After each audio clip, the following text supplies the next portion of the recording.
Kardeşliğimizi yeniden tespit edelim.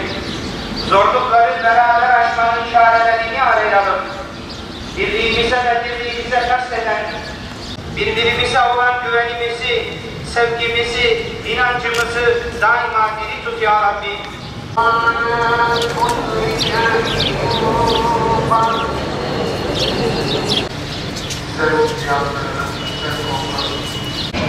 Allahu Ekber.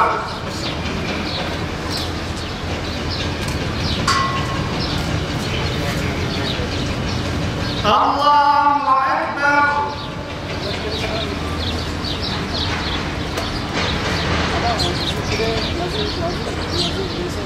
Sadece olan Kur'an-ı Kerim'in nazil olmaya başladığı Ramazan ayının ilk haftasındayız.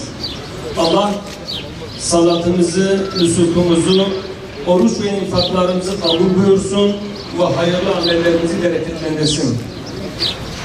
Değerli basın mensupları, her gün topraklarının bir kısmını daha İsrail işgaline uğrayan, her gün evleri başlarına yıkılıp gençleri ve çocukları tutuklanan ve katledilen Filistinliler her zaman olduğu gibi silahsız ve meşru protestolarda bulundular. Ancak İsrail uçakları ve askerleri havadan ve karadan Filistinlilerin üzerine kurşun ve bomba yağdırdı. Bu acımasız saldırılarda 60'tan fazla masum ve sivil Filistinli şehit edilirken 3000'den fazla kadın, çocuk, yaşlı masum Filistinli kardeşimiz de yaralandı. Kışkırtıcı bir şekilde bu katliamın zeminini hazırlayan ve cesaretlendiren de şüphesiz Amerika'dır. Bu nedenle ABD yönetimi ve İsrail'i şiddetle kınıyor ve lanetliyoruz.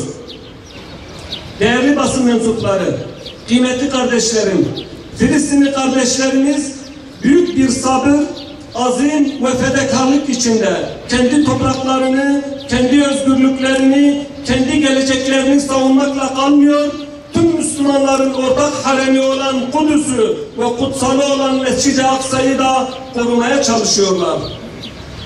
Filistinli kardeşlerimiz 100 yıldır Mescid-i Aksa'yı ve kutsal mekanı korumak için bedel ödüyor.